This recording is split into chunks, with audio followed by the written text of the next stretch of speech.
Chennai super കിങ്സുമായുള്ള IPL പോരാട്ടത്തിൽ Gujarat Titans captain Shubman ഗില്ലിന്റെ ക്യാപ്റ്റൻസി നീക്കം കയ്യടി നേടുകയാണിപ്പോൾ. അദ്ദേഹത്തിന്റെ സർപ്രൈസ് നീക്കം CSKയും ആരാധകരെയും ഇതിഹാസ നായകൻ MS ധോണിയെയും അടക്കം എല്ലാവരെയും ഇത് ശരിക്കും ഞെട്ടിക്കുകയും ചെയ്തു. ഇന്ത്യൻ ടെസ്റ്റ് ടീമിന്റെ പുതിയ ക്യാപ്റ്റനായി തൊടുത്ത ദിവസമാണ് IPLൽ ഗിൽ തന്റെ മികവ് ലോകത്തിന് കാണിച്ചു കൊടുത്തത്. ജയത്തോടെ പോയിന്റ് പട്ടികയിൽ തലപ്പത്ത് ഫിനിഷ് ചെയ്ത് പ്ലേ ഓഫിൽ കളിക്കുകയെന്ന ലക്ഷ്യത്തോടെയാണ് ഈ മത്സരത്തിൽ ഇറങ്ങിയത്. മറുഭാഗത്ത് ജയത്തോടെ സീസൺ അവസാനിപ്പിക്കുക എന്നതാണ് 5 തവണ ചാമ്പ്യന്മാരായ ചെന്നൈയുടെ ലക്ഷ്യം. ടോസിന് ശേഷം ധോണി ബാറ്റിംഗ് തിരഞ്ഞെടുക്കുകയായിരുന്നു. ഗില്ലിന്റെ ക്യാപ്റ്റൻസിയെ കുറിച്ച് നമുക്കൊന്ന് നോക്കാം. ചെന്നൈ സൂപ്പർ കിങ്സുമായുള്ള പോരാട്ടത്തിൽ തന്റെ ബൗളർമാരെ നന്നായി തന്നെ ഉപയോഗിക്കാൻ ഗുജറാത്ത് ടൈറ്റൻസ് നായകൻ ശുഭ്മാൻ ഗില്ലിനായിരുന്നു. CSKയുടെ ഡേഞ്ചർമാൻ ശിവം ദുബെയെ പുറത്താക്കിയ അദ്ദേഹത്തിന്റെ മാസ്റ്റർ സ്ട്രോക്കിനെയാണ് എല്ലാവരും പ്രശംസിക്കുന്നത്. സ്പിന്നർമാരുടെ അന്തകനായ ദുബെയെ മുൻ മത്സരങ്ങളിൽ നിന്നും വ്യത്യസ്തമായി 4-ാം നമ്പറിൽ CSK പരീക്ഷിക്കുകയായിരുന്നു. ഓപ്പണർ ഡെവിൻ കോൺവേയ്ക്കൊപ്പം 37 റൺസിന്റെ കൂട്ടുകെട്ടുമായി ദുബെ മുന്നേറവെയാണ് ഗിൽ ആരും പ്രതീക്ഷിക്കാത്ത ഒരു മാറ്റം ബൗളിംഗിൽ വരുത്തിയത്.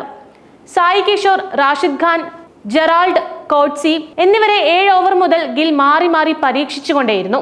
പക്ഷേ കോൺവേയ്ക്കും ദുബെയ്ക്കും കാര്യമായ ഭീഷണി ഉയർത്താൻ ഈ ബൗളിംഗ് ത്രയത്തിനായില്ല. റാഷിദിന്റെ 12-ാം ഓവറിൽ ഒരു സിക്സറും 4ഉം അടക്കം 14 റൺസാണ് CSK വാരിക്കൂട്ടിയത്.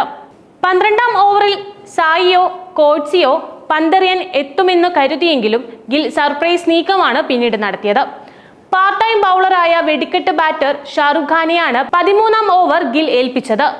വമ്പൻ ഷോട്ടുകളുമായി ആക്രമിച്ചു കളിച്ചുകൊണ്ടിരുന്ന ദുബൈക്കും കോൺവേയ്ക്കും മുന്നിലേക്ക് IPLൽ ഇതുവരെ ഒരു വിക്കറ്റ് പോലും നേടിയിട്ടില്ലാത്ത ഷാറുഖിനെ കൊണ്ടുവരികയെന്നത് വലിയ ചൂതാട്ടം തന്നെയായിരുന്നു. പക്ഷെ ഗിൽ ആ ഘട്ടത്തിൽ അത്തരമൊരു റിസ്ക് ഏറ്റെടുക്കുകയായിരുന്നു. ഓവറിലെ ആദ്യത്തെ ബൗളിംഗ് സ്ട്രൈക്ക് നേരിട്ടത് കോൺവേയാണ്. അല്പം വൈഡായി ഷാറുഖ് എറിഞ്ഞ ബൗൾ അദ്ദേഹം സിംഗിൾ എടുത്തു.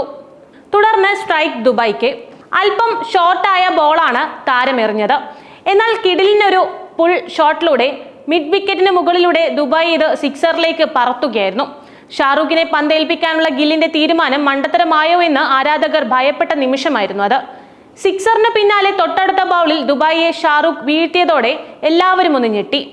ഫുൾ ലെങ്ത്തിൽ ഒരു ബോളാണ് ഷാറുഖ് എറിഞ്ഞത്. ഷോട്ടിനായി ഇടം കണ്ടെത്താൻ ദുബായിയെ അദ്ദേഹം നിർബന്ധിതനാക്കുകയും ചെയ്തു.